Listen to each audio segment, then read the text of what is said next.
Hello, YouTube, and welcome to part 27 of Ghost of Tsushima with a therapist. I apologize for having to leave early on the last episode. My cat seems to be doing better, so we should be good to go this afternoon. I appreciate so much that you have made this series a part of your life in some way and that you care at all about what I have to say about what's happening, and I'm excited to see where this episode is going to take us. So strap in. Leave a thumbs up, leave a comment, follow the links in the description, and let's have ourselves a nice time. Let's go find that Buddha statue. We need to find the Buddha and return it to the temple. The monks said they took it toward the coast. We can pick up their trail. It's like Horizon with all the tracking we do at this point.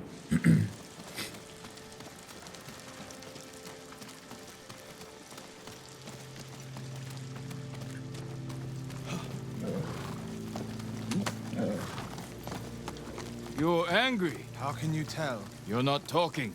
Ha! It's that monk. He doesn't know the whole story about my brother saving Kushi. I heard Enjo acted alone. That's the legend. In reality, he ordered 3 of his bravest monks to challenge the bandits. A distraction. A sacrifice. They died in battle, but only after giving Enjo enough time to flank the bandits and save the temple. Damn. Kind of sounds like what Ishikawa likes to do.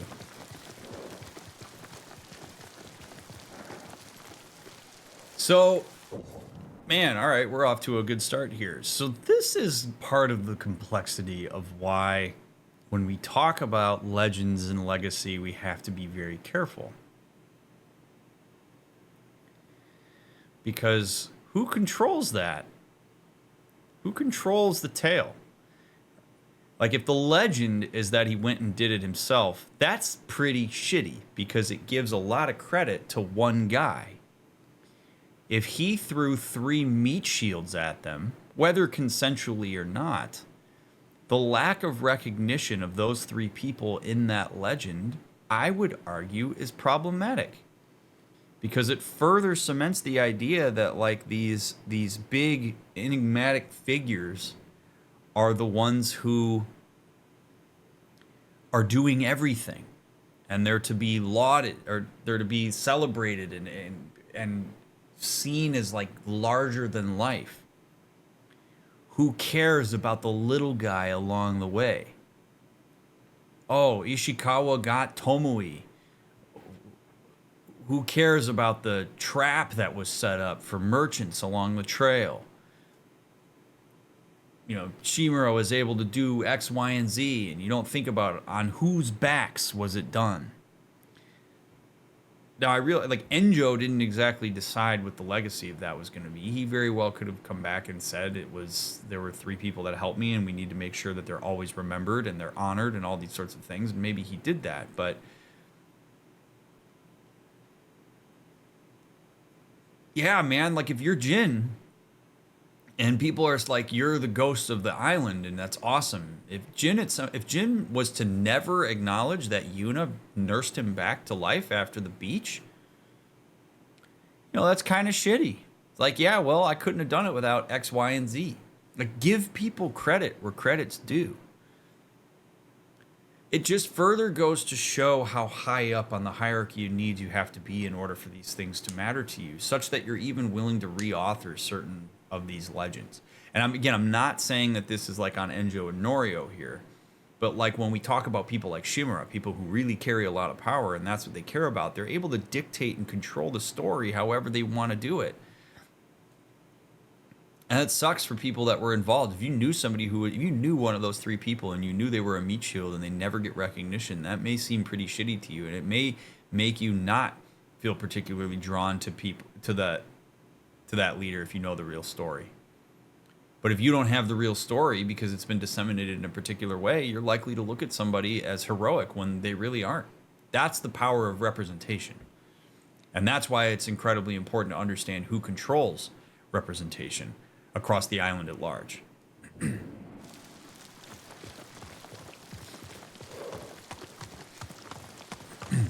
Yes, Enjo the Fearless. Fearlessly threw 3 meat shields.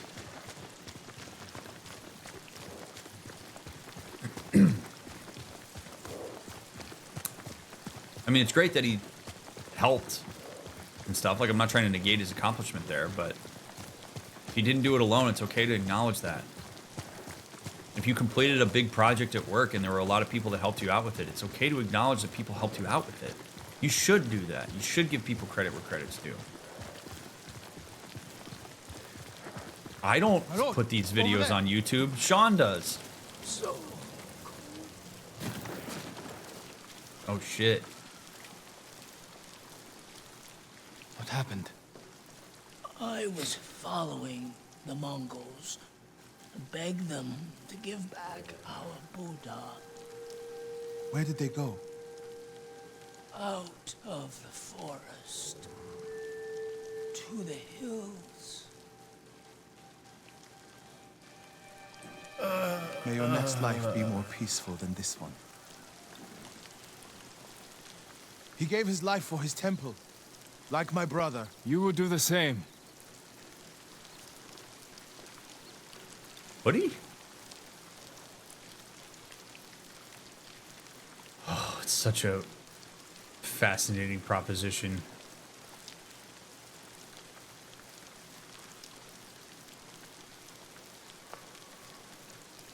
How much something would have to matter to you to be willing to give your life for it. We kind of talk about that stuff like it's just in some ways sometimes to be like expected or whatever. Like the one thing you've got is your like existence and your life. Like what you're willing to put that on the line for. I'm not here to judge people for that. Like I legitimately find it fascinating if like this guy was literally willing to put his life on the line for that statue and what it means for the people around him. And if he, let's say that him giving us this information leads to the recovery of the Buddha, what really sucks is he's not even going to be alive to know that it worked out. This guy is dying with the anxiety of not knowing whether it worked. I just find that I don't even know what adjective to use for it. Some people would say honorable. Some people might say stupid. I mean, there's any number of opinions you may have on that, and I suppose that kind of falls on where you value your life relative to things that exist beyond your own demise. Like, it's a really, you know, when Jin talks with people as if they should just be willing to, or Shimura, you know, they talk about how you should just be willing to give your life up for, like, your country or the island or the good of X, Y, or Z. That is just such a monumentally huge ask. Like way back in episode 2 or 3, we talked about this when we were sitting in that fort and there's just dead bodies littered everywhere. It's like this guy, if this guy's in his 30s or 40s, that guy lived a complex life for 30 years and it all just ended because he chased after a statue, took an arrow to the heart, and just died in a cold, muddy trail in the middle of nowhere. Like, there's something just profoundly tragic to me about that. Anyway.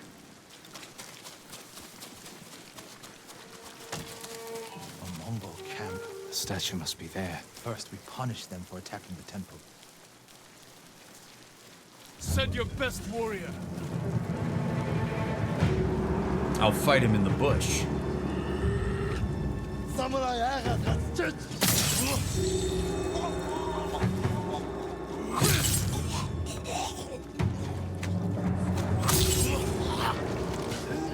All right, Norio, go, buddy.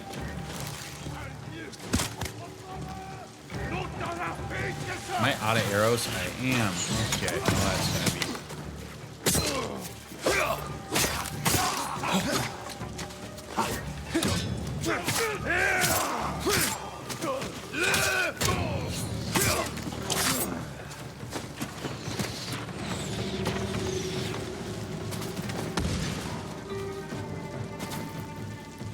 Come on.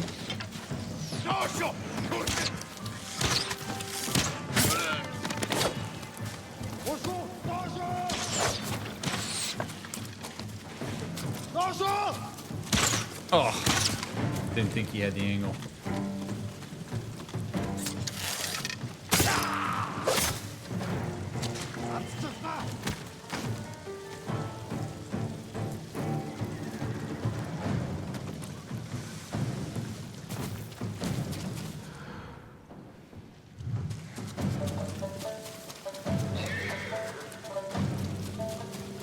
you there.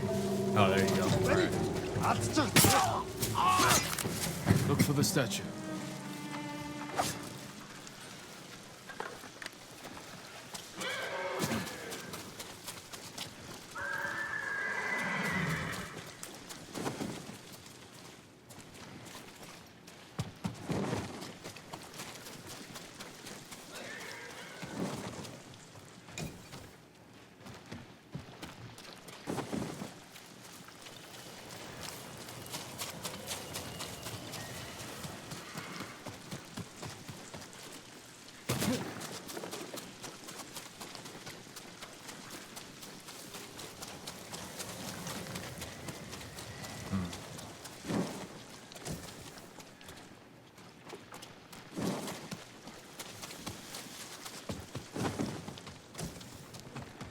Damn. What the hell is this thing?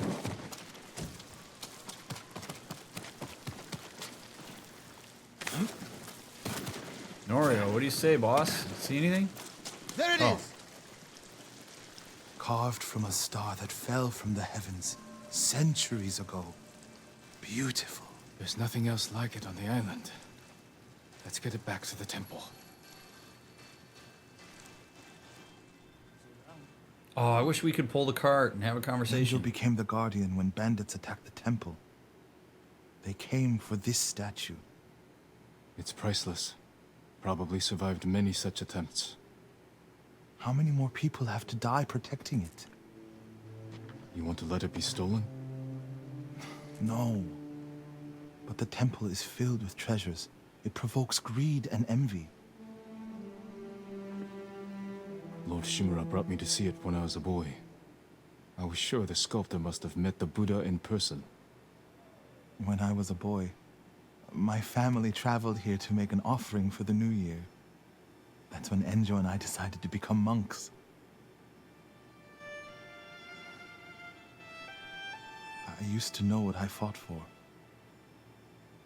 We fight for a home. Maybe so.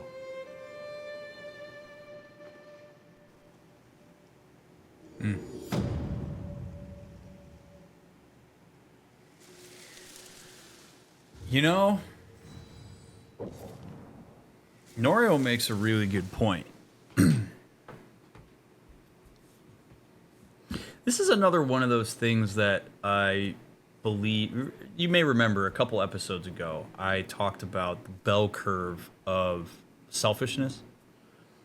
Where on one side of the bell curve, on one tail, you have people who are selfish out of necessity and survival. And then on the other, you have people who are selfish out of a need for self-indulgence and self-actualization. And then kind of in the middle is a general group of people that are going to look out for each other.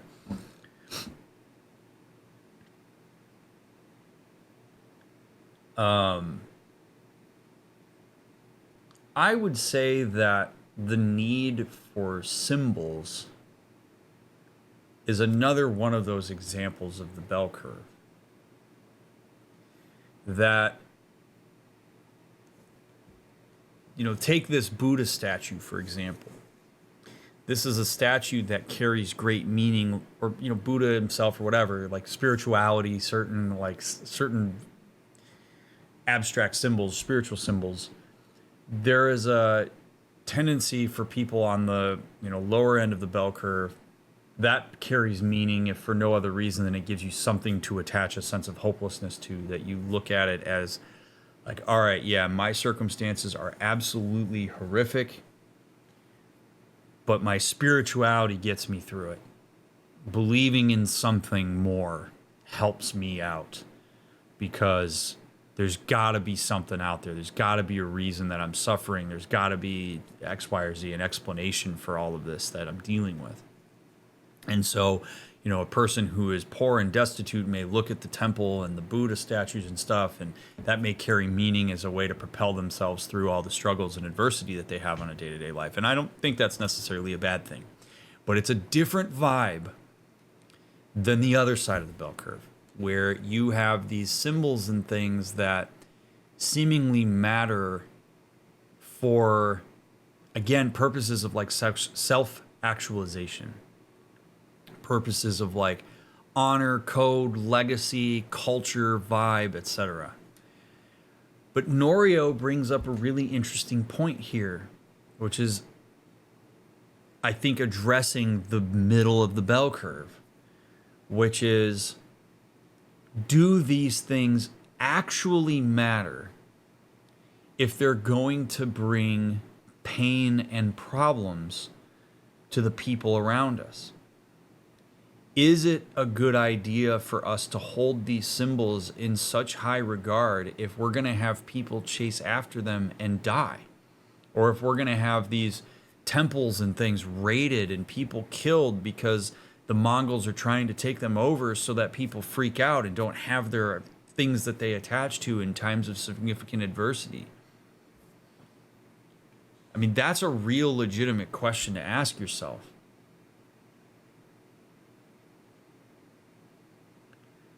And material good that isn't food, water, shelter, to download meaning into those things is, to some extent, the endeavor of people with resource. Like, I can choose whether I care or not about this thing.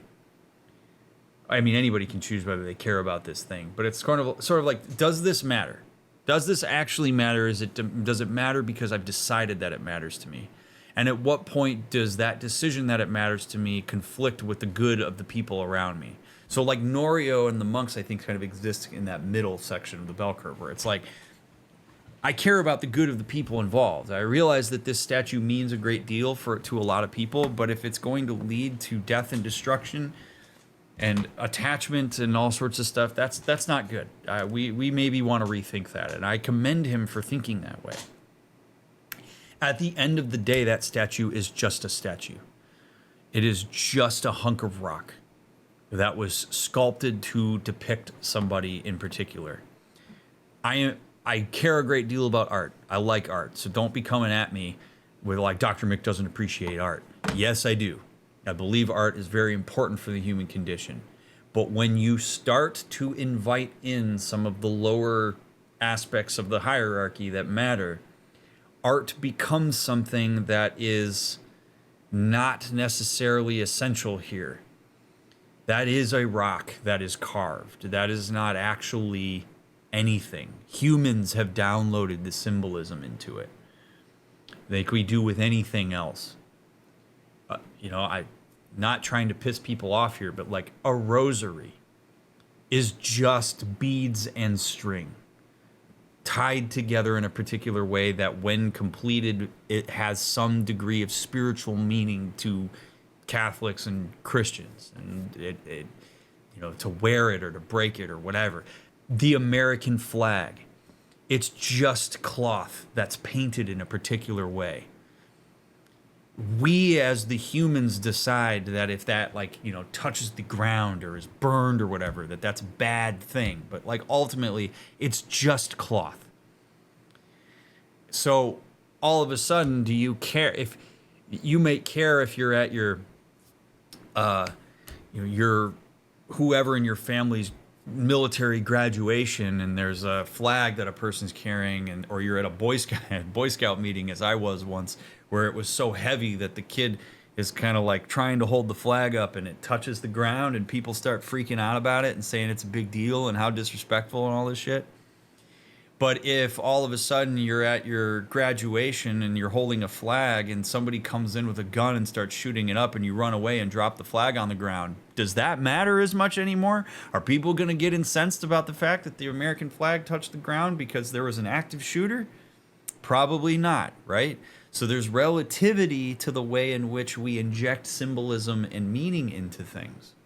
And this is a big, long way, again, of me illustrating the fact that, like, when Norio says, perhaps this idol that we've chased after, the meaning that carries is no longer contextually worth our time because of the danger that we're in.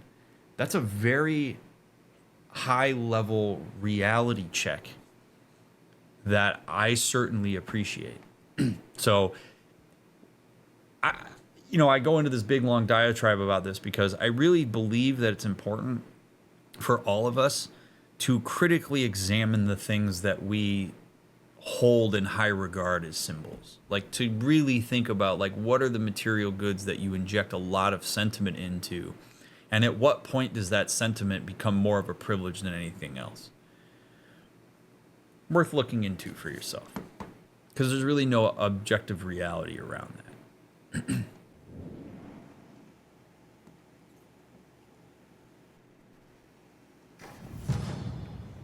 The core tenet of Buddhism is attachment is suffering, so him saying that about the treasures is kind of perfect. Yeah, that makes a lot of sense, right? Like, that's him, I guess, really rubber meets the roading, the Buddhism approach to that type of thing. Like, yeah, let go of that attachment to the material good if it means that it's for the better of everybody else. Those poor children.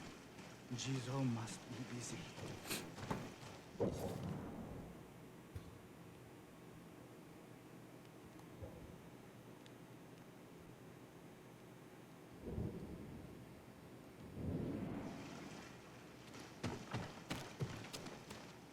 My lord, no sleep for us this evening.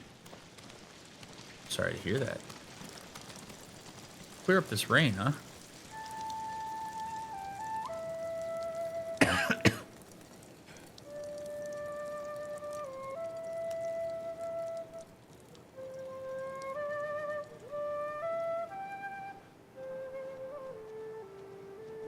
I saw a flower so beautiful.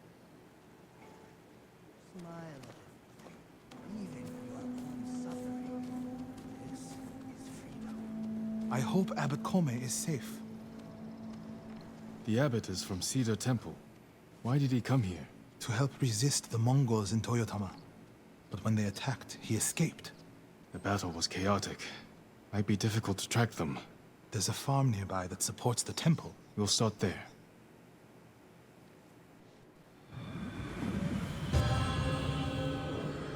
The Blood Sutra.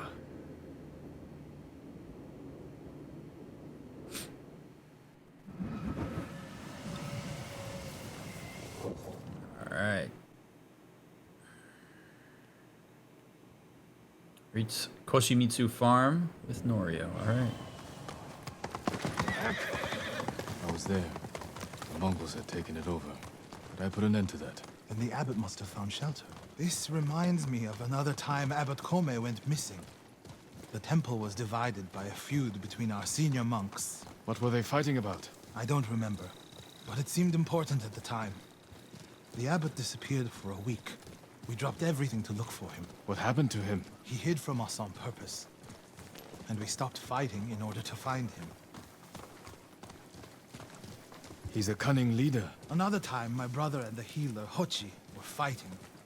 The abbot started carrying a rock everywhere, arguing with it night and day. Hochi and Enjo were so embarrassed, they reconciled.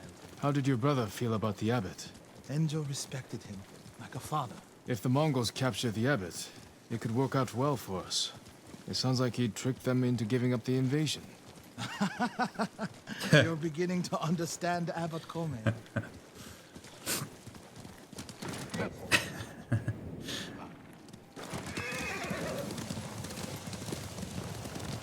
Jin does have a good sense of humor.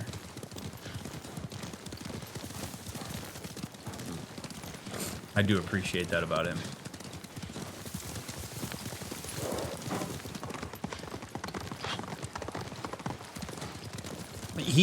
Jin has an ability The to abbot connect is with. the only one holding Kushidara Temple together.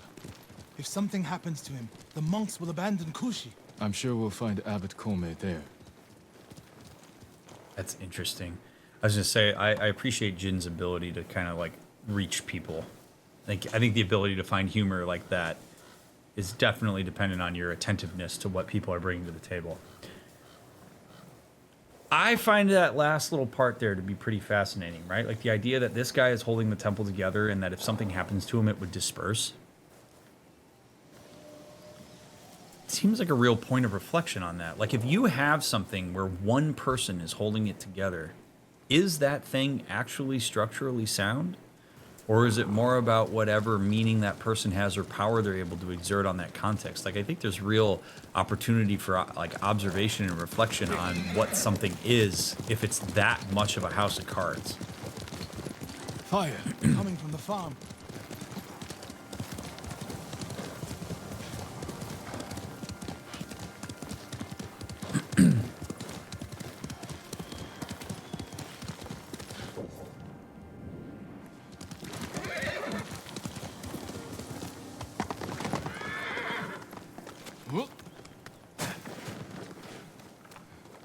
Sir, what are you doing? Just let me chop this ashy, fiery wood. What is... Okay. Actually, you know what? I make a joke, but if I put my serious hat on here for a second, that could be some really deep-seated trauma.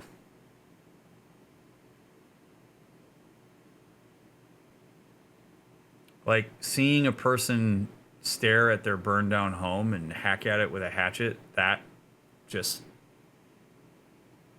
at regular intervals like that, just staring out into space. Sometimes, like, if you experience strong enough of a trauma, your brain kind of just goes offline. And he could be, like, fully dissociated and just engaging in some form of interval motor coordination. This happens. It's sort of like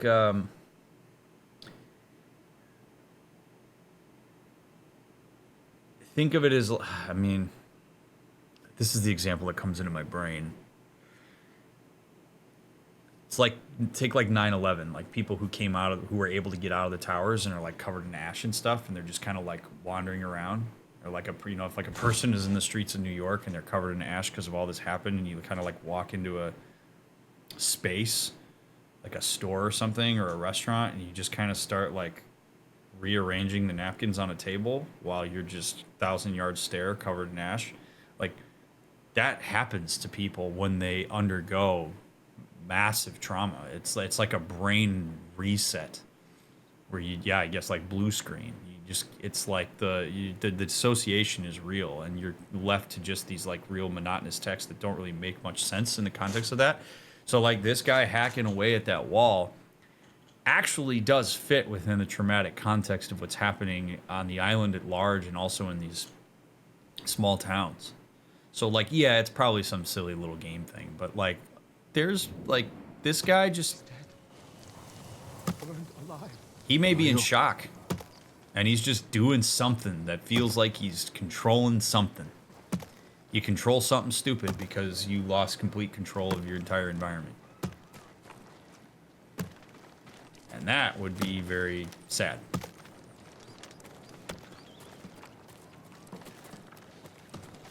We have to know for sure. Swords and spears. Then we'll learn. Fight for Lord Shimura. And we'll be rewarded. Do a good job. They were cut down escaping the fire. The Abbot's not with them. Check inside. Lord Shimura has a plan. He's uniting the island against the invaders. This is our chance to help. Maybe get rich. And yeah, maybe they're just chopping it down to rebuild. Now that I see that there's more workers here, yeah. But, you know, point holds. I mean, this sucks. Look at this. You're literally chopping down a burnt down house while your burnt to a crisp loved ones are just laying in the ash. That's awful. Is it the Abbot? And bastards love their fire, don't they? He's not the Abbot. Just one of his followers. Keep searching. Water barrels. Tipped over. Straw bedding. Damn. Could the Abbot have saved himself? He protected himself with wet bedding. Escaped out the back. Maybe he survived. That would be wild. Whoever survived the fire went this way. Then there's still hope.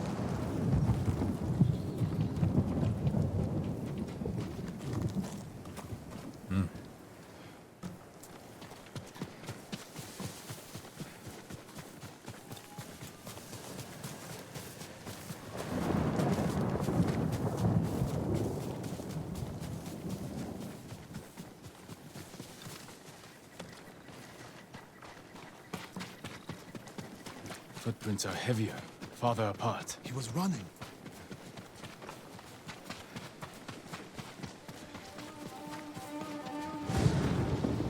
Come and fight! Dude, if that guy had the wherewithal to soak his bed while his house was on fire and survived, that is some... Oh shit, went way too early on that.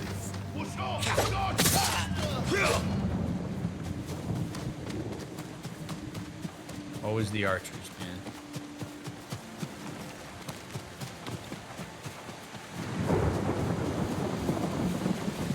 I need some arrows, Norio.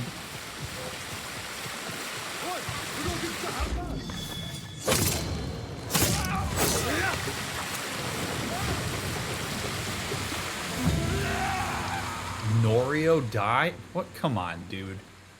What?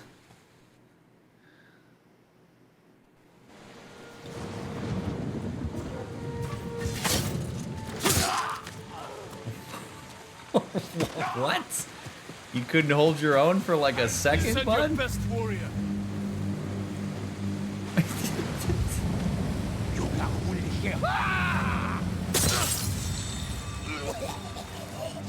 Didn't realize this was an escort mission.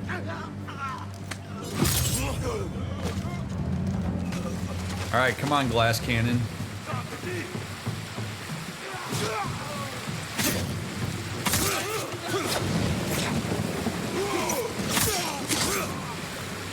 Searching the butterfly's edge.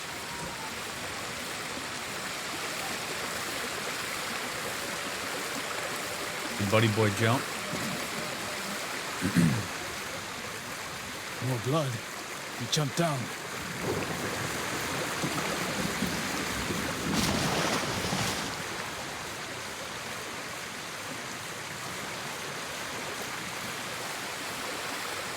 Blood on the rocks. Is that a cave? Oh, brutal.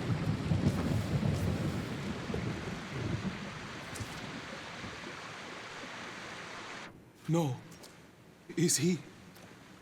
I'm sorry, Ariel. Without his leadership, the monks will leave. And the temple will fall. The Mongols won. What's that next to him? A Lotus Sutra. Written in the Abbot's blood. His final act. Like a samurai's death poem. The point of this sutra is that we can all be Buddhas. From the lowest peasant to the greatest noble. Written with his dying breath. Not for himself, but for those he left behind. Show the sutra to the monks. If they see the abbot's devotion, they might stay. I want to know why they would leave. And this is the sutra the Abbot wrote in his own blood. Okay, so this is all well and good, but I want to know why they would disperse. Like, I really believe there needs to be some curiosity around that. Why is this so fragile that if the abbot dies, all the monks go their own way? Is it because they don't trust the institution itself? Is it because they're going to go their own way out of a sense of survival? Is it because, we would learn a ton about this entire subculture and space if we could understand why that is. Is it because nobody else is a good leader? You do need leadership, don't get me wrong. Like, you need to have some level of cohesion. Leadership is an important part of human hierarchy. So I'm not anti-leadership, but like, why is this one person what holds this whole thing together? Holding an entire thing together with charisma is not a particularly strong foundation. And then there's the question that I think is important to ask, which is, why do we need them to stay together? Why is there a sense amongst Norio and Jin that reading them this letter so that they do continue to band together as a unit is the ideal way to go? Is it because we need to have a cohesive collective unit that other people look at and say, okay, we're not going to bail if they're not bailing? Is it a representation thing? Is Jin worried that if all the monks disperse, that the people at large will see that the monks disperse and go, okay, if the monks are going every man for themselves, then maybe we should too? And again, what does that say about the island if that's the case? What does it say if everybody is willing to immediately just bail? And we've been talking about this throughout the whole playthrough. I think what it actually says is that the island is not held together as well as everybody believes it is. The island is not a super cohesive unit. The island, in fact, seems to only really be a cohesive unit because Shimura and the Sakais and stuff have brought order via samurai to ensure that that is the case. Like this is a microcosm of a lot of stuff. Like this seems like an island where there is a significant amount of subculture and independence and differing ideals and diversity. And this idea that the island needs to come to order and is held together by a small group by however means necessary. Like the fact that we constantly have to push for cohesion says something about how not particularly cohesive the island is. So, do we need to hold these institutions together because we don't want the masses to see that they may have some sense of autonomy? This whole thing falls apart if the collective realize that, like, there's maybe 10 people and a handful of samurai that are enforcing all of the shit of the island. And, like, what happens if the masses actually band together and say no?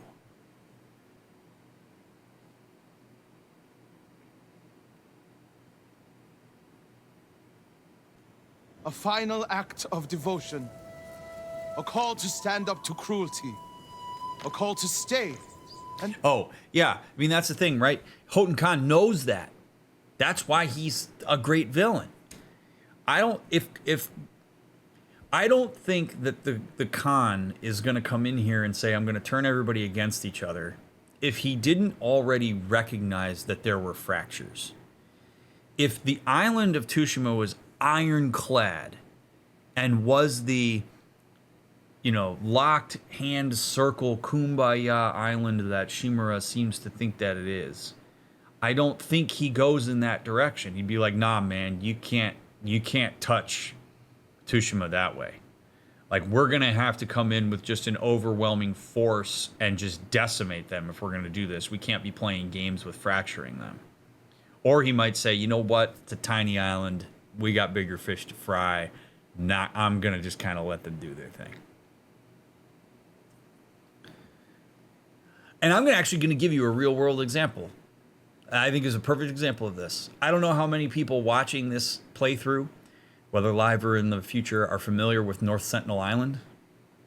I got in a wormhole on that island a while back, and I think it's a perfect example of this.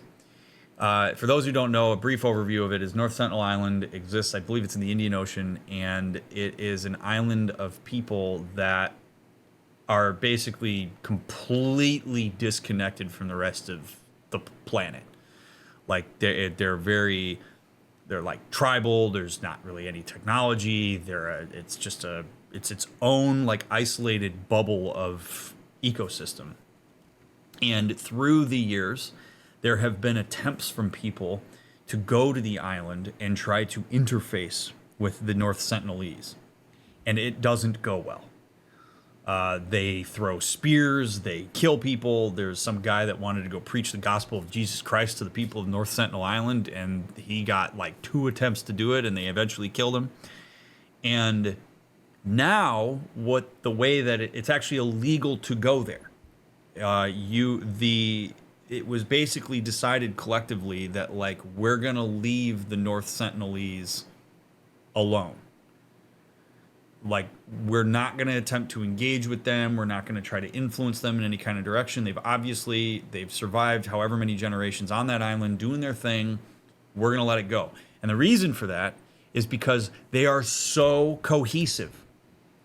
There is not even a remote fracturing, as far as we understand, in that group, because every time people try to go there, they literally come out to the beaches with spears and shit and are like, don't even try it. And so if Tsushima was that, the Khan's not going to go about it this way. But Tsushima is an island where the politics are a bit more available. You can see it. You can converse with them. You can fracture them because there's not a there are subcultures on that island. So we keep trying. You know who has been particularly cohesive so far? The Mongols. I know this was a bit of a criticism a couple episodes ago, but we have not seen at this point any Mongols who have come to us and been like, yo, man, this shit's whack. The Mongols are like in lockstep with each other, which is in part why they feel like such an imposing force. It doesn't really feel like you can fracture them. We haven't even thought of the idea of like, why don't we try to talk to some of them and see like, hey, is shit really this good for you? Like, is it cool being a Mongol? Like, are you here because you really believe in the Mongol way? Like, what's the deal? Like, there's been no attempt at diplomacy around this. No attempt to try to understand our enemy. So this idea that we have to create this sense of cohesion amongst the islands so that we can save our homeland, it seems like it's futile because the island itself is fractured. And I don't mean fractured necessarily in a bad way. It's just not the utopia of connection that the leadership seems to want it to be. Anyway, that was a very long diatribe, but if you haven't looked up the North Sentinelese, you really should. It's fascinating stuff. Not surrender. We will honor the Abbot's sacrifice, Norio. We must not let Kushi Temple fall. Enjo the Guardian saved us once. Now his brother and Lord Sakai have saved us again. And together, we can defeat the Mongols. Can we? God, I just...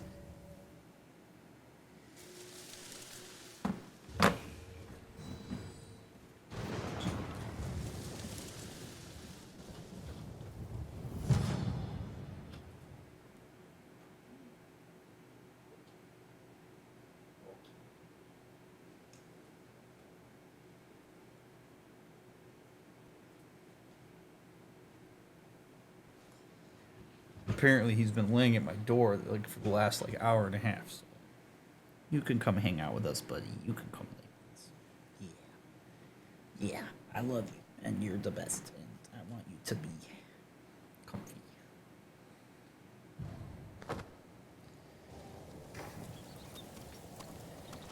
I just don't really know how a group of monks is going to defeat the Mongols, but Kidoki Jin.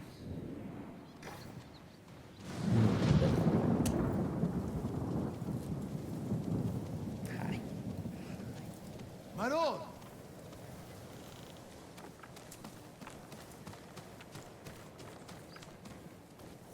Norio, have you spoken with the monks? Their resolve is growing, but they still fear the Mongols. As they should.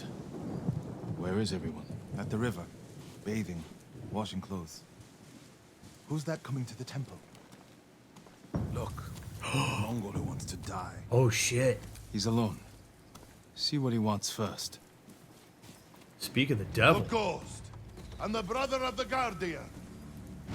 I have a message for you. Speak. The Ghost and the monks have defied the Khan's will. Surrender, and we spare this place. Refuse, and all will burn. We will never surrender. Then you will die. Ah, Jesus. Okie dokie. Okay. Now, I realize this is a brutal position to be in, okay? Like, this is complicated.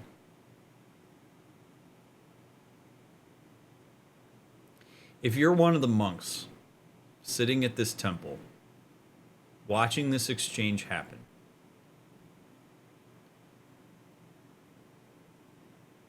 what are you thinking?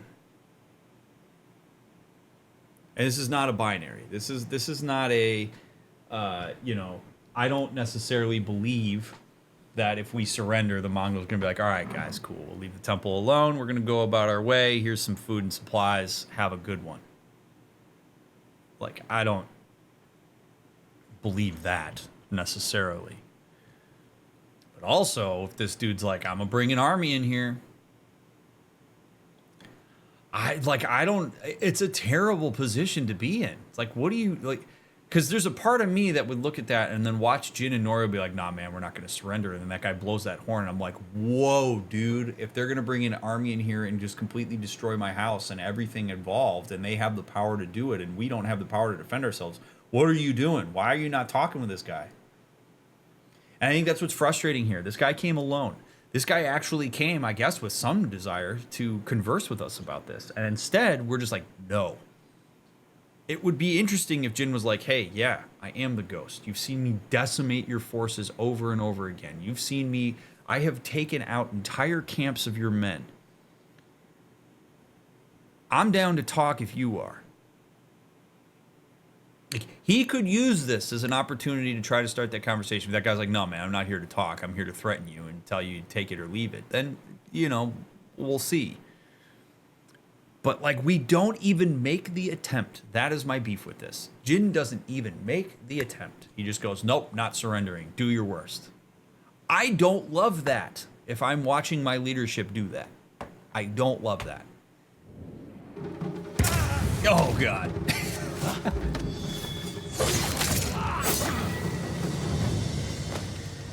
The monks by the river. They don't have time to reach shelter. We'll be their shelter. I can't. The Buddha, the Abbot's Sutra. Are they worth more than the monks' lives? I can't save them alone. Centuries of learning reside in this temple. I can't let it burn. But you'll let the monks burn. I will die for this temple. Do what you have to. Wow. Then stay here. I'll find the monks at the river and bring them back.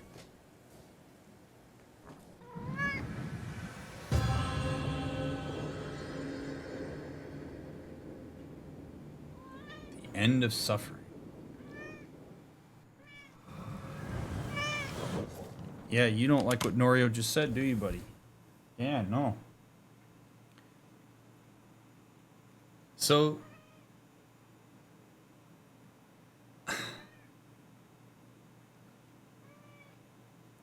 yeah, man, I don't know. I find that to be odd because we were just talking about, like, Norio just was saying, is all of this stuff worth the lives of my men? And then push comes to shove, and Norio's like, nah, man, I'm not leaving this space. I'm protecting this temple. I believe that the symbols are more important than the people who care about them.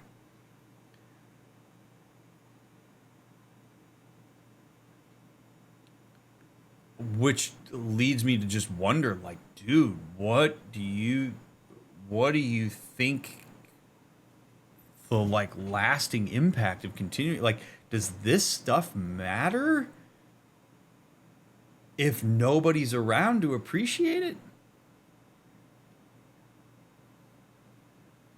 I get where Jin's coming from on this.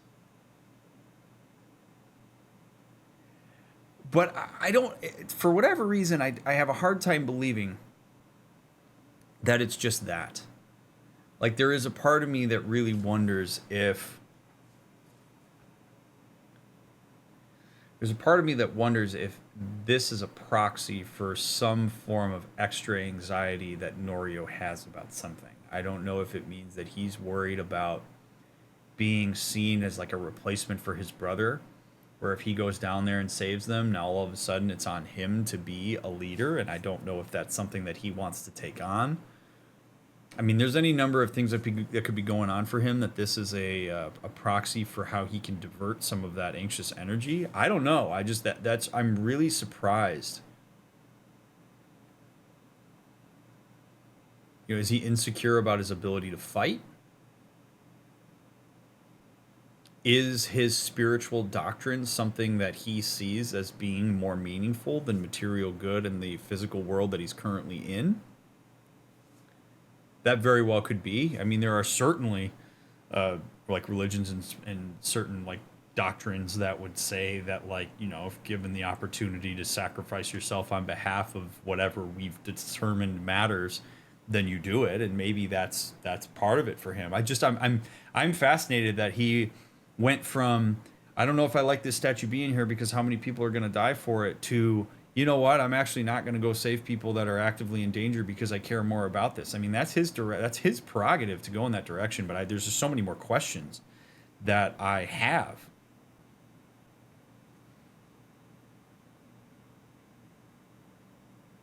Like, I'm not going to leave this burning building because I could potentially save my guitar. Like, that's the vibe here.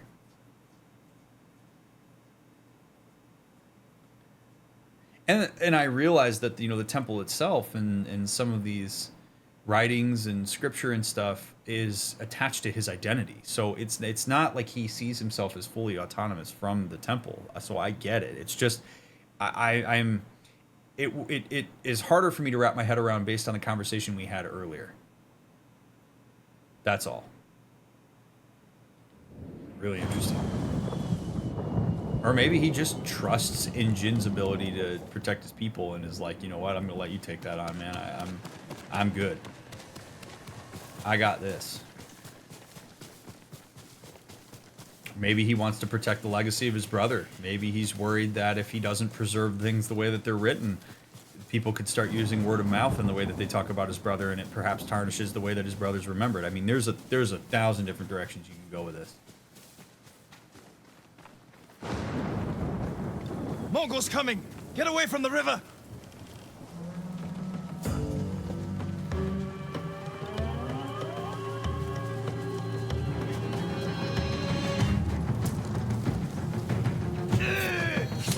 Oop, wrong button.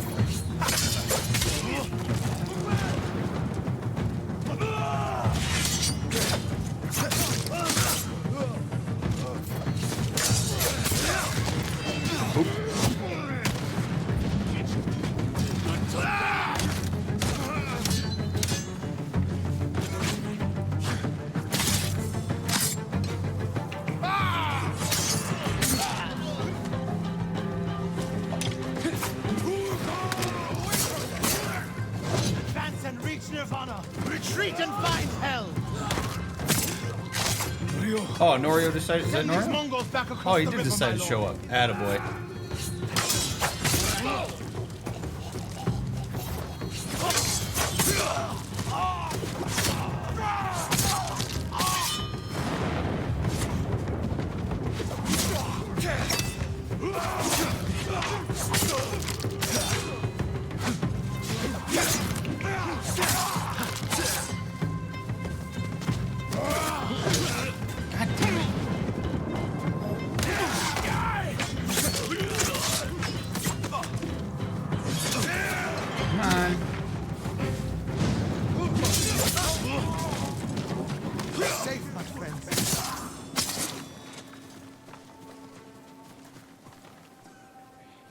Norio, what are you doing?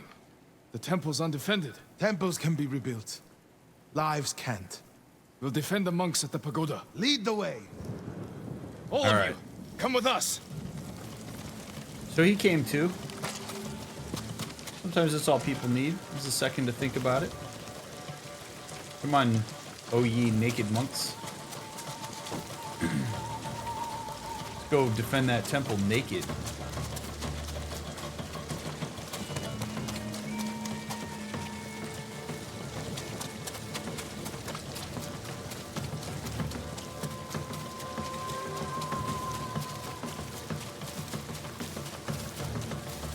This guy.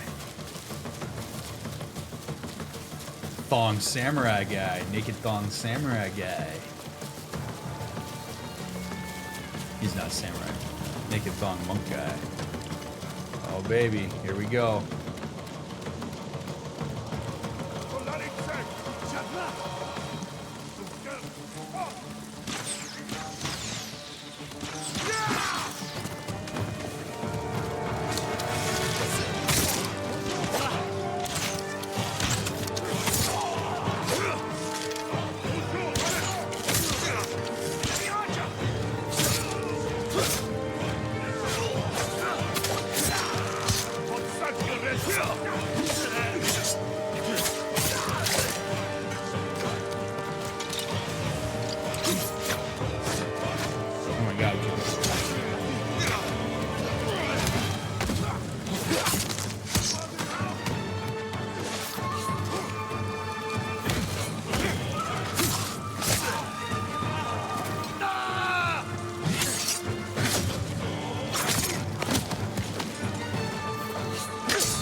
Oh, I rolled right into that.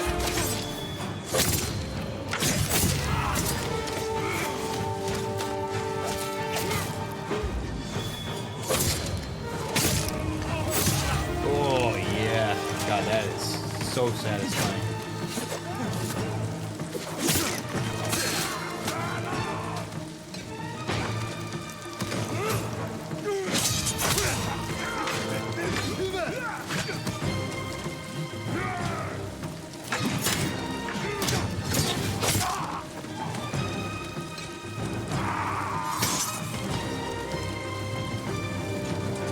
Great music.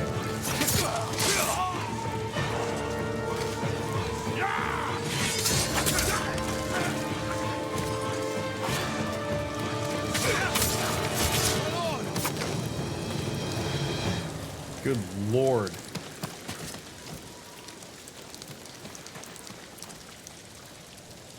The Mongols lost badly here. They won't be eager to return. The monks will never forget what you did for them. I didn't fight alone, Norio. No, but if I had not listened to you, many more would be dead. What will you do now? It's time I return to see the temple. We still need your Naginata to drive the invaders from our home. You'll have it. And my temple will be a strong ally to you in the north. I'll join you there. Let's check the temple grounds. Man. 2 men and that naked guy just slaughtered everything.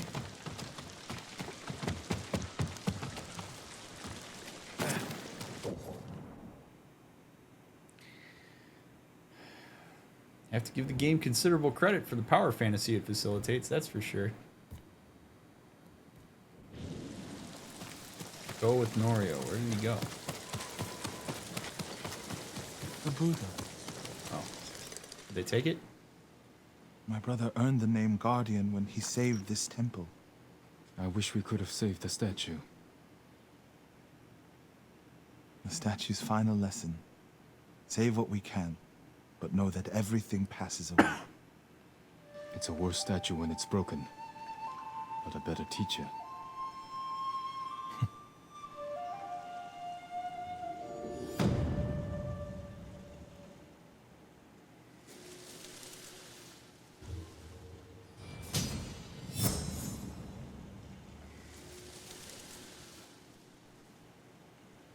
Oh.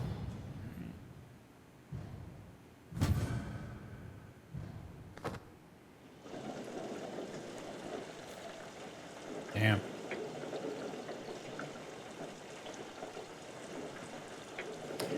So, I will say this, that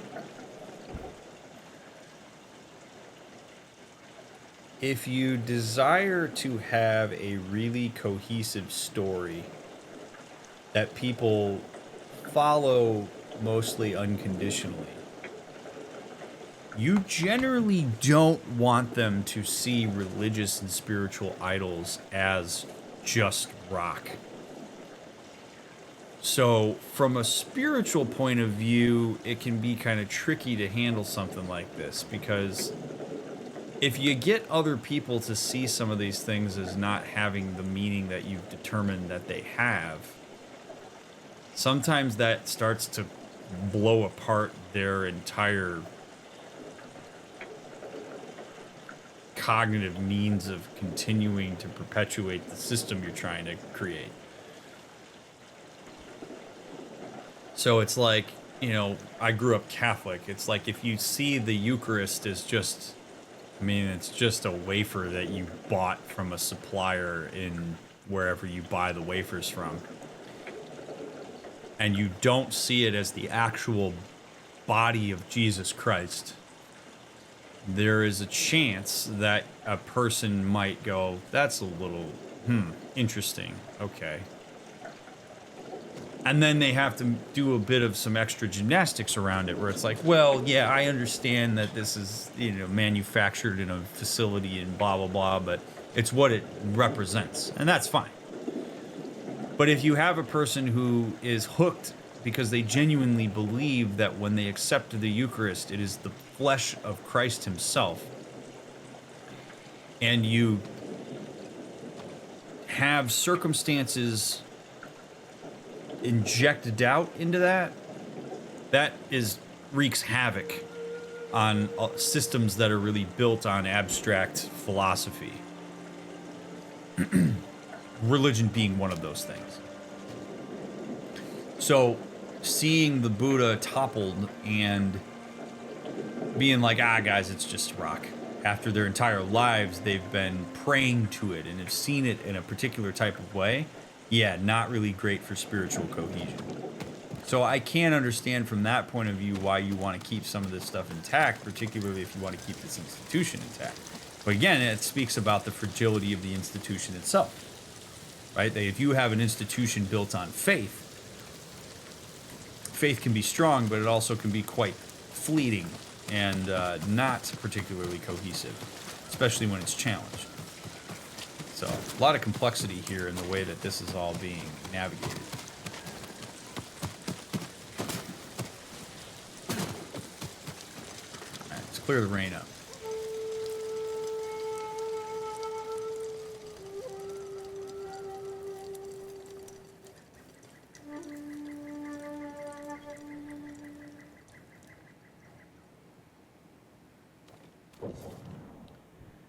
All right, journal.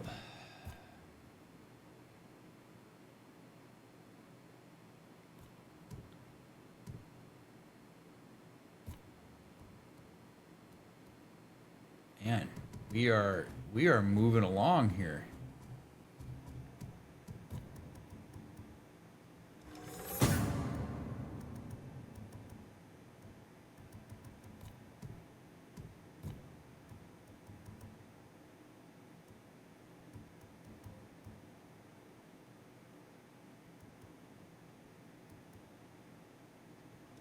I'm outnumbered. Need to strike faster. Kill another while the first bleeds. If I move quickly, with precision, kill 3 at once. Give me an edge.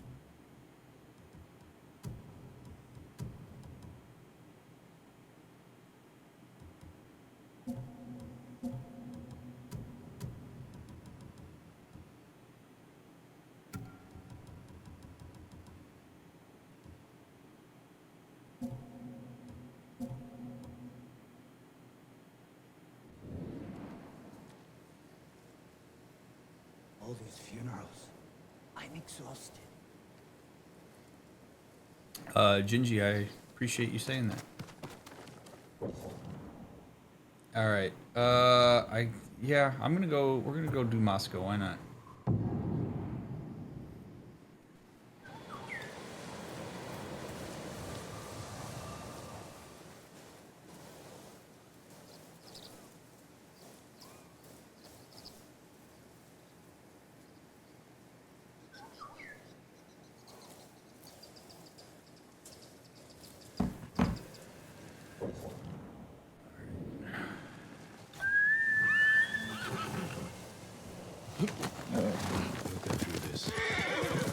This game is meaty. I mean, we're not even on. We're not even at the top of the island yet. That's what's crazy, man.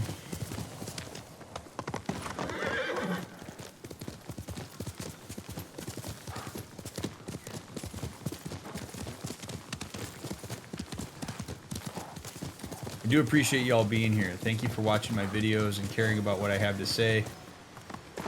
It means a lot to me that you would take any kind of time to watch these. And again, to those of you that financially support these streams in any kind of way, thank you for doing that as well. I am grateful for it. So your presence is most welcome.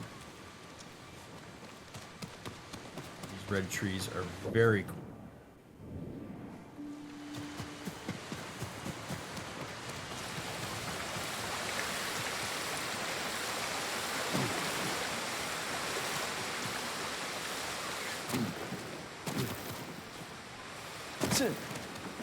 You're mistaken.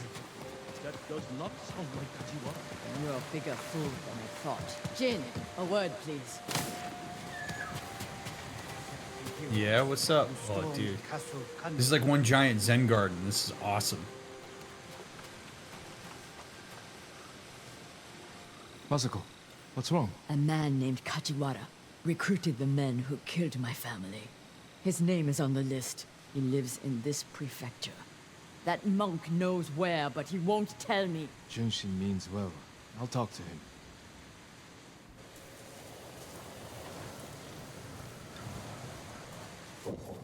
Wonder what his reasoning for that is.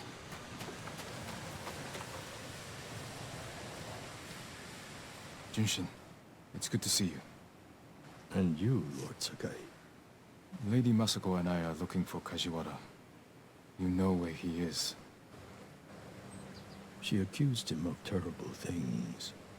I fear for his life if she finds him. Masako has good reason to believe he recruited the men who killed her family. He would never do that. He is a humble fisherman, a loving husband and father. I think she is blinded by rage.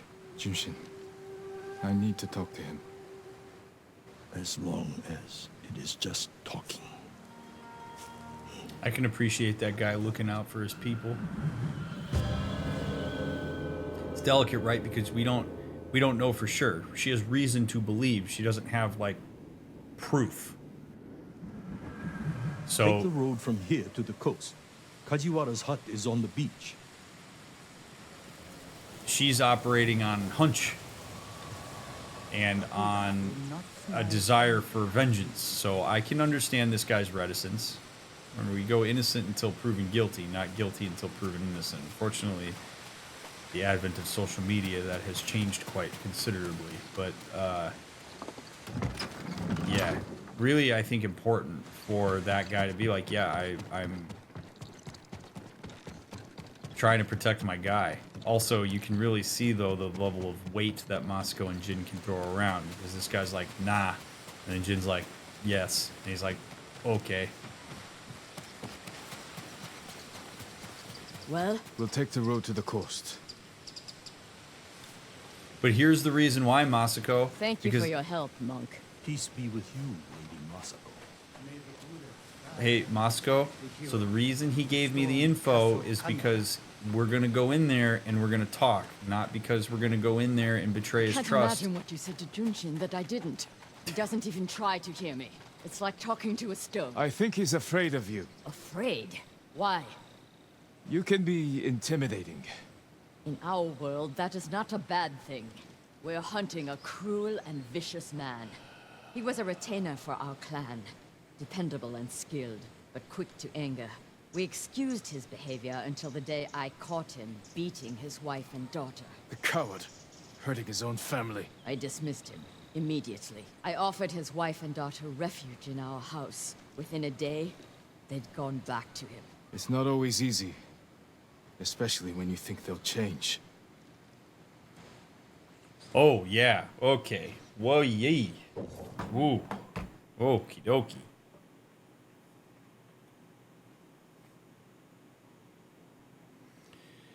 Yeah, now this is the point in the stream where we get to talk about common sentiment expressed toward people who are in abusive households. You're a person who doesn't understand how abuse in domestic settings happens, works, and perpetuates itself. You're very likely to look at a situation and say, just leave. Like, if you don't like it and they're treating you badly, just go. It is not that easy. I really hope if you're one of those people that you listen to me right now. It is not that easy. The thing that you have to understand about abuse is that abuse doesn't just come out of nowhere. People don't just start abusing people and then it's all of a sudden they're cool with it. Abuse is something that happens systematically over time. You get inducted into a space where other systems of support are broken down so that you become dependent on the person who is hurting you. That can be financially dependent, physically dependent, etc., etc. But you get pushed to a point where escape is not as ready of an option as you may believe that it is. Or is that it may, like, it's just not there. The number one reason people don't leave abusive relationships is often because they're worried that if they do, their partner will kill them, which is part of the culmination of the systematic amount of abuse that happens. If it's at a point where that guy is willing to abuse his family physically in the presence of others, then you know it's happened in private. Like, again, that these things don't just happen. If they did, people would leave. Like, you don't, it's not like you go on a first date with somebody and that person says, oh yeah, no, I'm totally open to hitting my spouse. In fact, if you don't eat your salad, I'm going to separate you from your friends and beat the shit out of you. If that happened to you on a first date, you'd be like, no, I'm out and I'm probably going to call the police. Get me out of here. That's not how it works. It's years and years and years of a degradation of a sense of power and autonomy in a relationship built on isolation. It gets people into a spot where they're in that space. So it's not as easy as just leaving.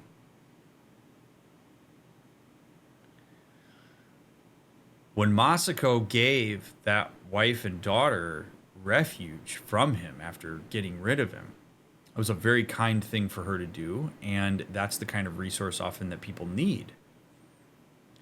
But the thing you also have to understand about abusive households is that there's an equilibrium associated with that.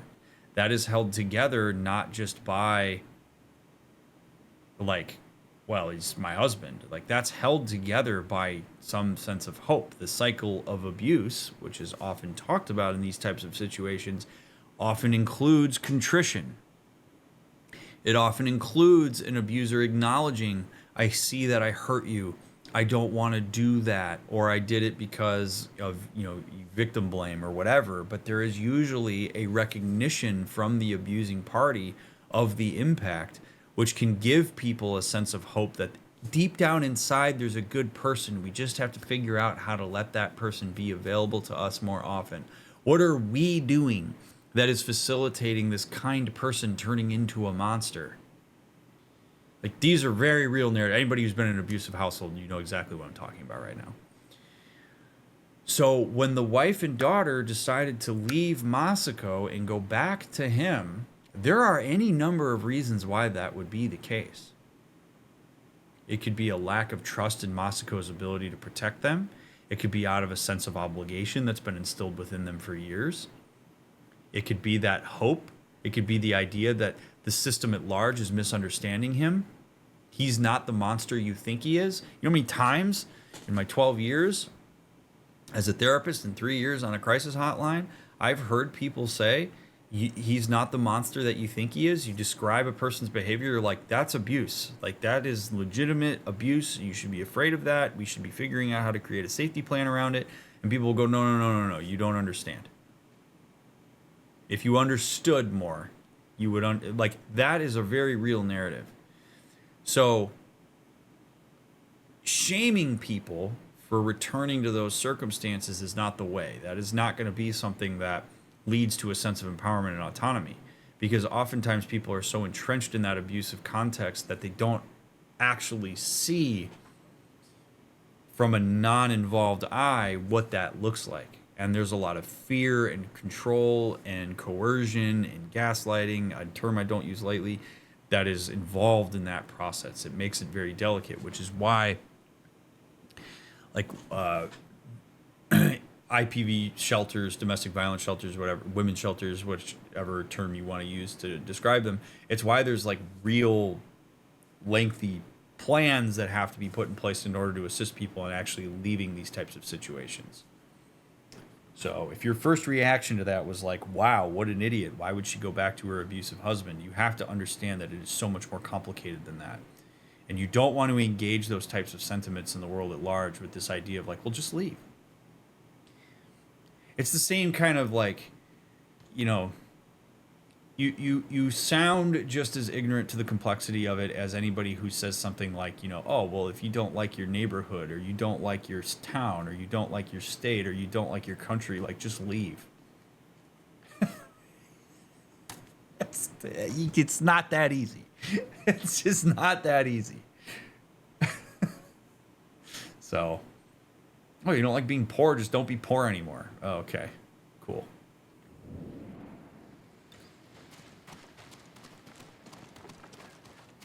Like, yeah, if I leave this household, I have no money. I have nowhere to go. I have to keep my child safe. This person's going to look after me. People may not believe me. I have to deal with a whole bunch of bullshit. And at the end of the day, humans have a tendency to want to seek their equilibriums. And as much as an awful housing situation can be awful, if it's a consistent, stable force that a person's used to, and familiarity will often trump novelty. So, anyway, I know I belabored this, but like, it's really important to understand how complex these types of situations are.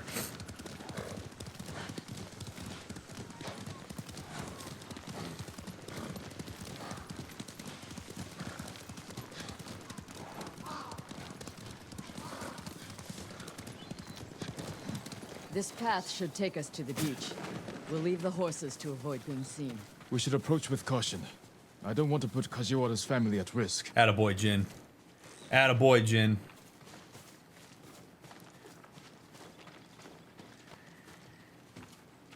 Good.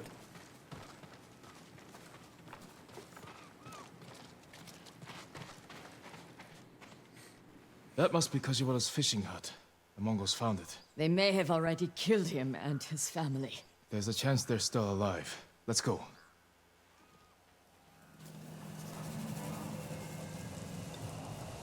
And I'm mad they killed him because I want to kill him. Fight me!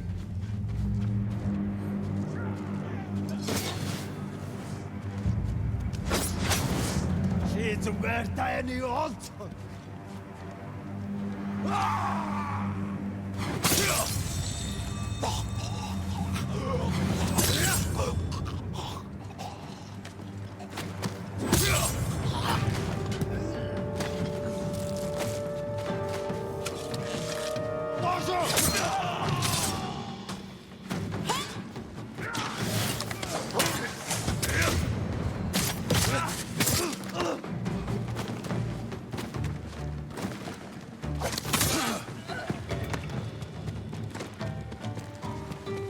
What's up, buddy? I want to see if this works. Oh, I can't kick him off the dock? Damn.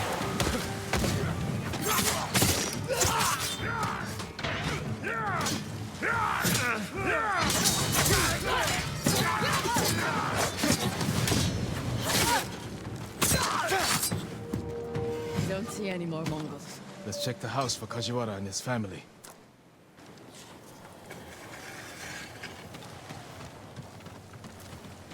I was really hoping I could punt that guy into the water. It would have been awesome. New rolls of cloth. Not cloth, silk.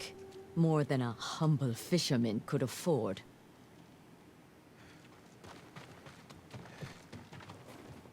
This blade is covered in blood. It doesn't look like a Mongol weapon. It's a fisherman's tool. This must be Kajiwara's wife and daughter. I always feared this would be their fate. Maybe the Mongols killed them? Then where is Kajiwara's body? Oh boy. Masako, footprints. Leading away from the hut. What if Kajiwara survived? Ran like a coward. Let's follow the footprints.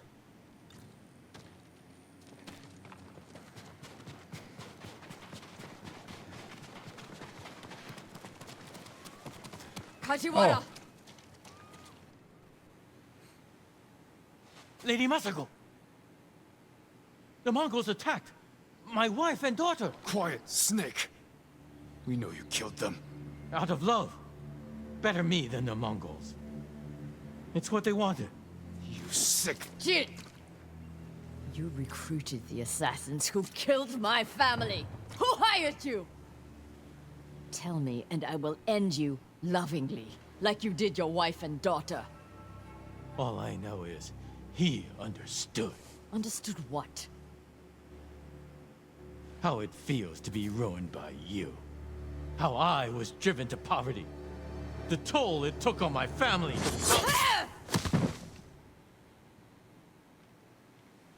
I couldn't stand to hear another word. Everything No. he said was a lie.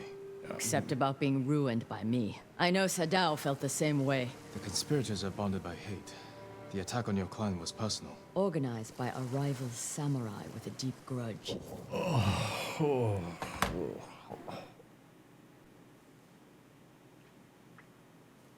These are rich people talking about poor people's problems, man. That's what this is. If any of you watched my playthrough of Eliza, you know that one of my primary beefs about that game was that it was a story about women written by men. And as a result, you saw how many things were totally off the mark. This is a great example of rich people talking about poor people problems. You are coming from a position that you just don't even understand. He took it personally. Yeah. Of course he did. If he lost everything because of your family, yeah, it's hard not to take that personally.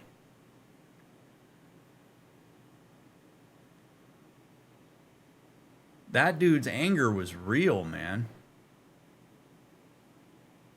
Now, whether his wife and kid said to him, yeah, go ahead and kill us so the Mongols don't, I don't know. We're never going to know what happened. They're all dead, so we're never going to know what that exchange actually was. But his, like, your family screwed mine. And she can stand there with a katana and cut his head off because she doesn't want to hear any more of his bitching and moaning about what her family did to his. I don't have a lot of tolerance for that. Masako's family and Jin's family have power on the island. I don't know how many times I got to say that, but they have power on the island. Him being pissed about getting screwed by people in power who have all this prestige and all this stuff, and him wanting to... Again, I'm not saying exacting revenge is the way to go. I don't believe that Masako's warpath is the way to go, and any more than I believe anybody else's warpath is the way to go. The idea they're like, how could this guy take that so personally? But I can't think of who. We'll find him. Oh, and also she's like, oh my god, that's eerily similar to what Sadao said.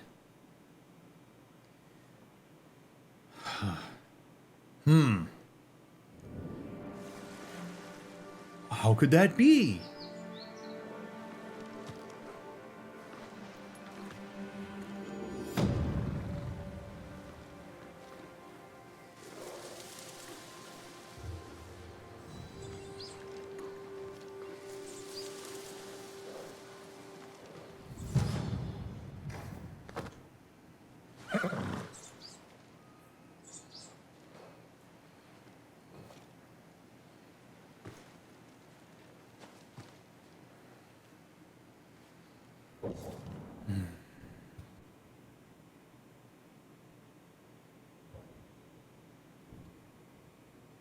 I mean, it very much has a, like, you know, Jin has this, like, I'll do anything for my friends kind of vibe going on with this, which you all know at this point I don't appreciate. But, like, where is Jin gonna step in and be like, you know, what did you do to these people that has them so mad? I can't imagine this is all coincidental.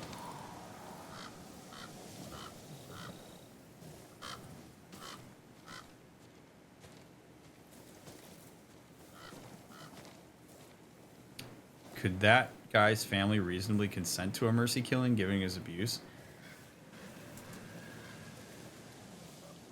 I don't know, man. I don't know. It's hard because I don't know. I didn't get to directly observe any of these dynamics. We're hearing them like third hand.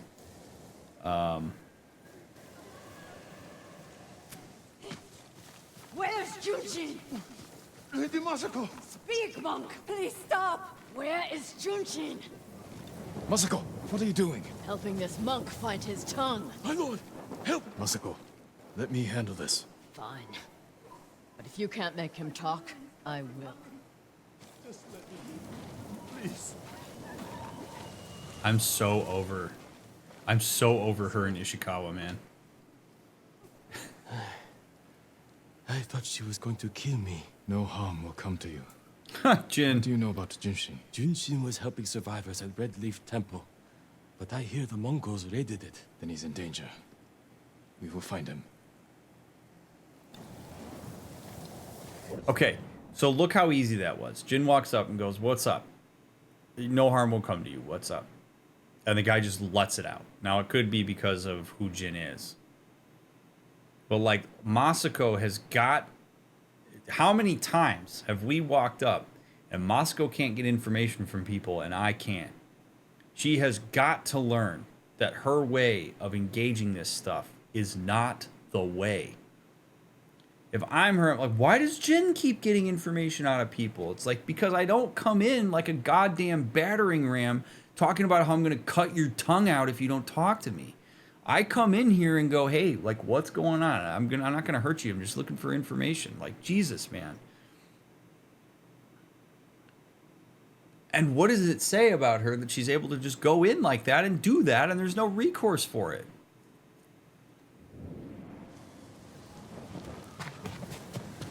Were you able to make him talk? What do you want with Junshin? He conspired to kill my family. He's been saving refugees.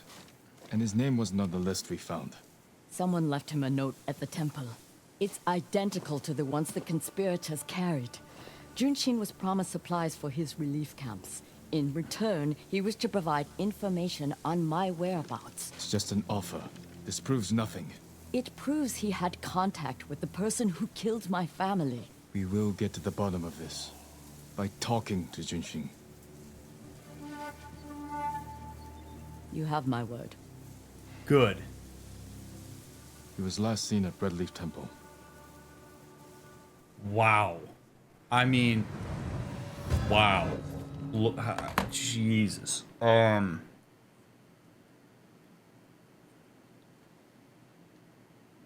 This is like what I talked about last night. Literally in the last episode, I talked about this.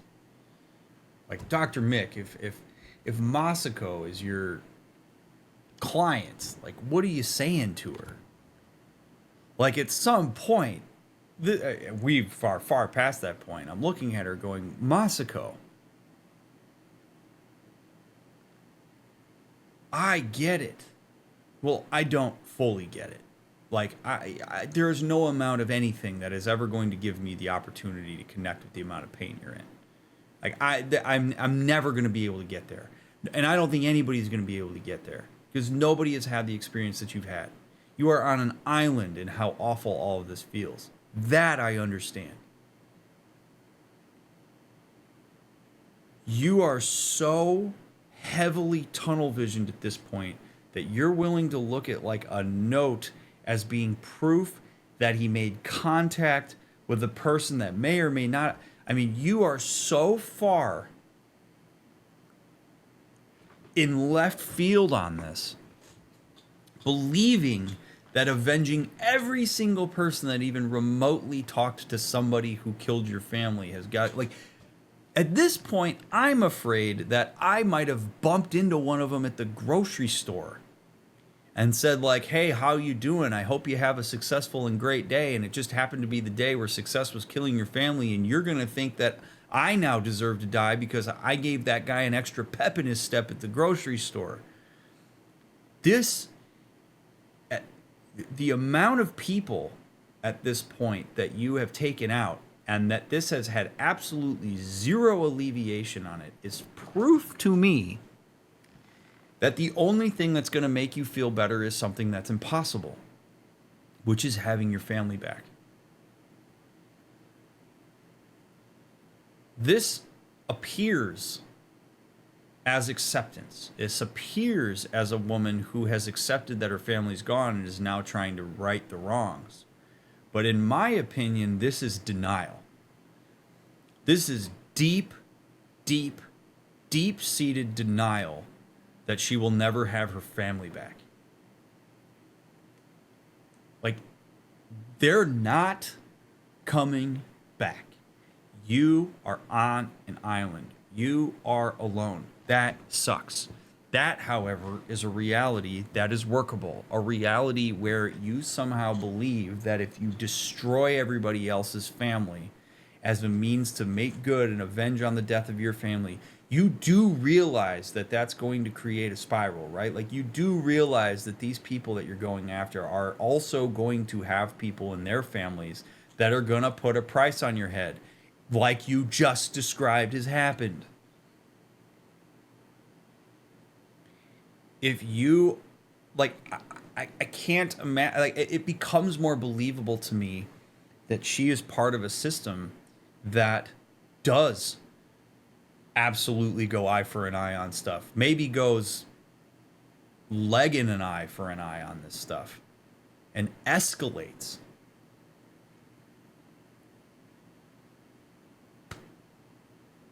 If this is the means through which you are trying to feel close to your family in their death, this is what we would call a maladaptive coping strategy. You are coping, but you are causing harm to yourself and others in doing this. And I can't really reasonably stand by and advocate for you to do this anymore. Like, this is a problem. This is not going to bring you the psychological relief you believe that it's going to believe you. In saying that, I run the risk of her essentially saying to me, it really feels like you're trying to deny my experience. It really, you seem to be unempathic. You seem to be putting words into my head. You seem to be trying. I mean, she could have so many defenses up the wazoo that me even suggesting that this is problematic is going to immediately make me a problem. And I am not a person that generally believes in people being lost causes. I do believe there are people that are so far cost sunk down the path that reeling them back is a monumental task that one person may not actually have the resources for. That at some point, Jin may have to look at Masako and say, if you keep doing this, I'm going to have to put you away. Like, I'm going to have to settle you down. You're going to kill the whole island doing this, and I can't have that happen right now. We might make sure that it's a more comfortable cell, but I can't have you out in the general public right now. You are a risk to a lot of people. You are shooting from the hip on very loose ends. And I'm not going to advocate for that. Her pain is real, man. I'm not trying to take that away. She is a woman who is in ungodly amounts of pain. And it does not make the way that she's orienting herself to this appropriate. So I'm glad that Jin is becoming a bit more stern with her and being like, yo, we're talking to him. We're not going to kill him. And she says, you have my word. And I sure hope to hell that she takes that seriously. But man.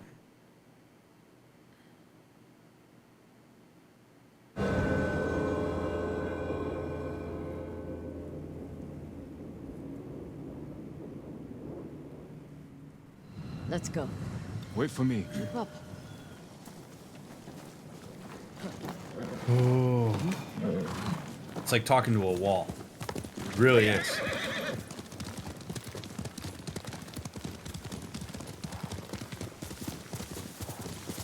When we find the monk, let me deal with him. Remember, we agreed to talk to him.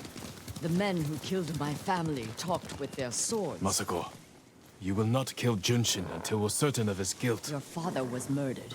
Did you talk with his killer? Lord Shimura tracked him down and collected his head. You've had your vengeance, Jin. Don't stand in the way of mine.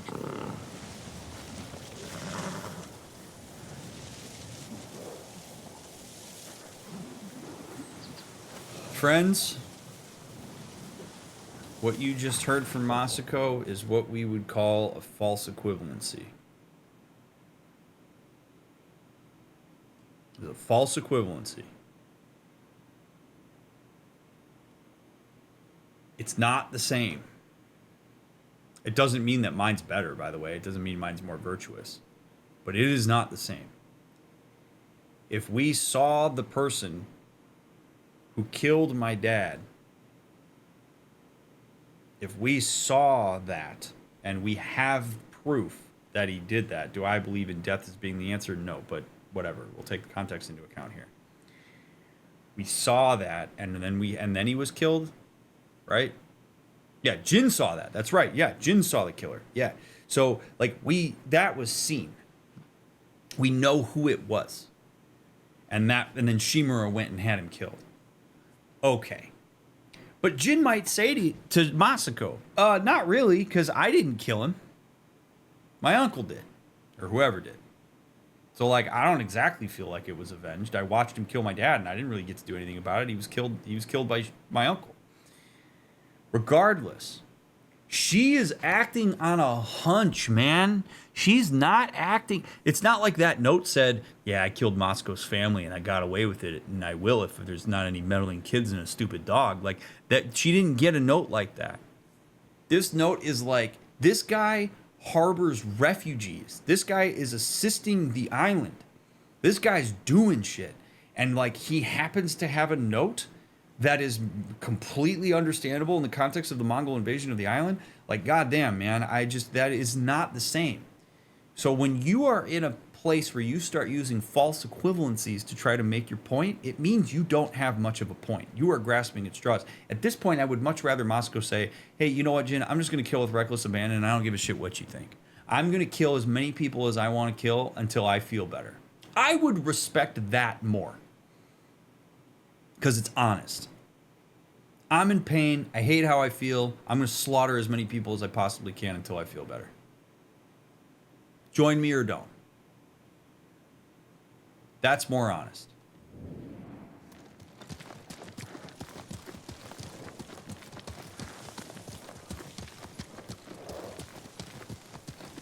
Ugh. Man, this is so frustrating and painful.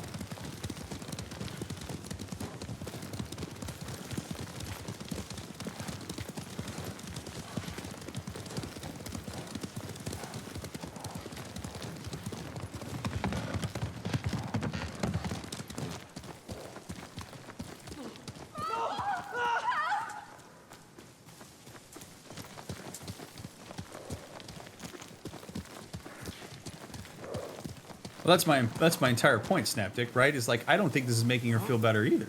But at least she'd be more honest about what she's trying to do.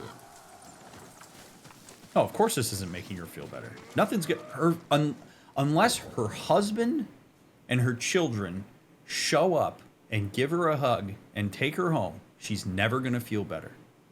This is the crushing part of reality. She didn't ask for this to happen.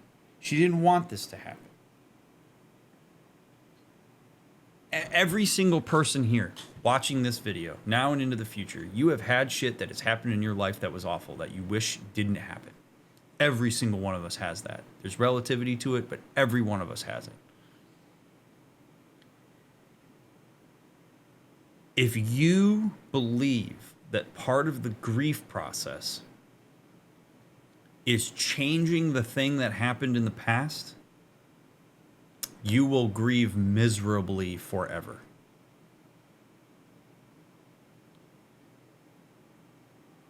You, at some point, no matter how painful the thing or things you're thinking of are, at some point you have to acknowledge that you now live in a reality that you never asked for.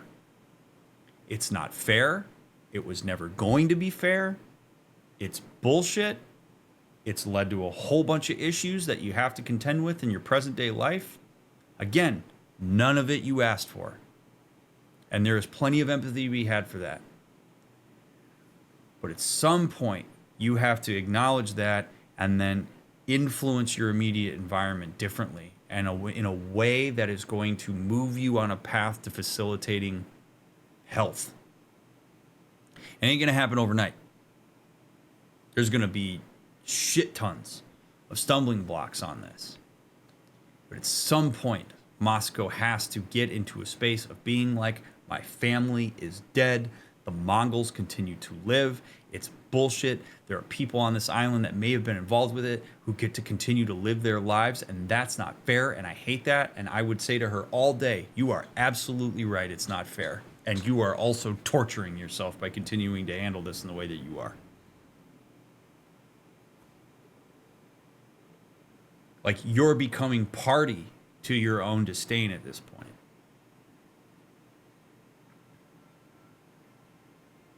I wish that wasn't the case. But man.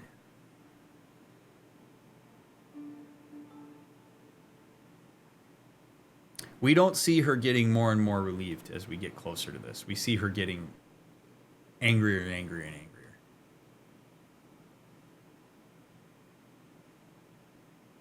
Feel like Jin is just enabling her unhealthy coping? Yes, I do. Talked about this a couple episodes ago.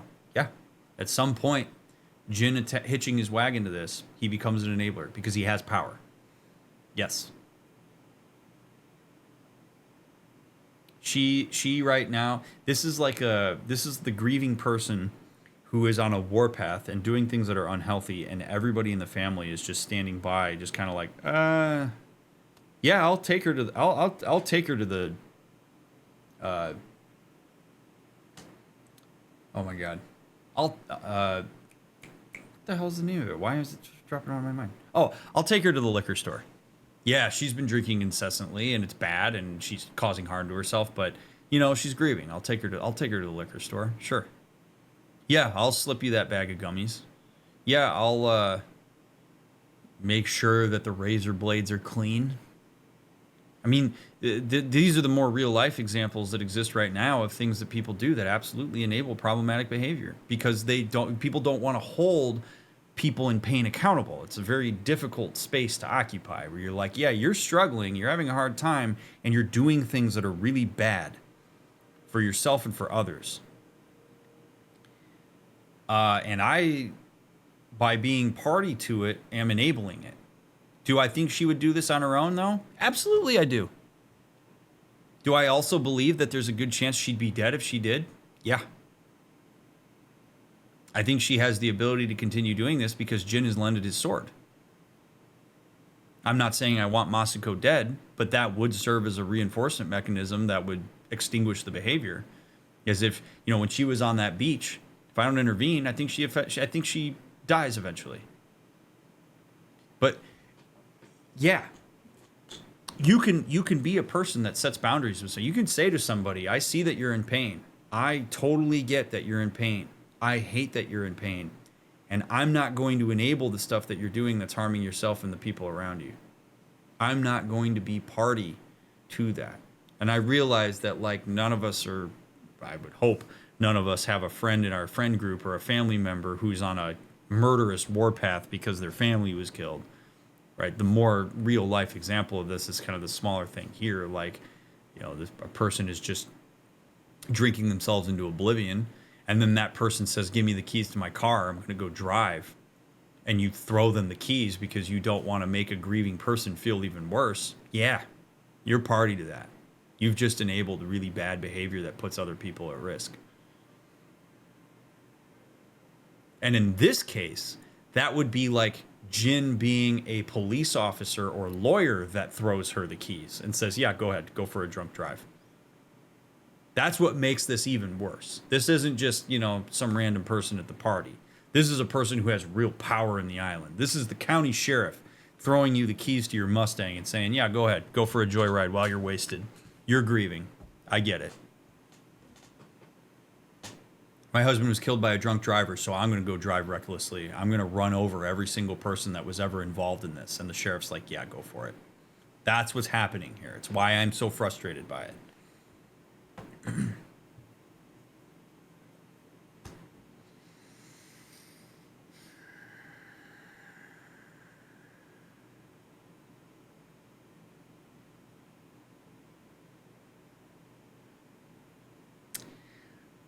Well, we're going to chew on this angry note and revisit it in part 28.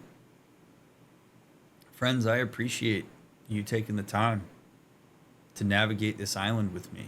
It's been a blast. I am honored that you care at all about what I have to say about it. It's, again, I'm just one perspective. I realize that we will learn more about these things as we go, but man, we're in some heavy stuff, real heavy stuff. But it's been a really fun playthrough despite how heavy all of this is. And I hope that in some ways, some parts of these playthroughs maybe connect with some part of your experience and you understand yourself a little bit better, or maybe have some therapy fodder to talk about with your own therapist or whatever. But, you know, leave a thumbs up, leave a comment, continue to engage with my content. I appreciate that very much.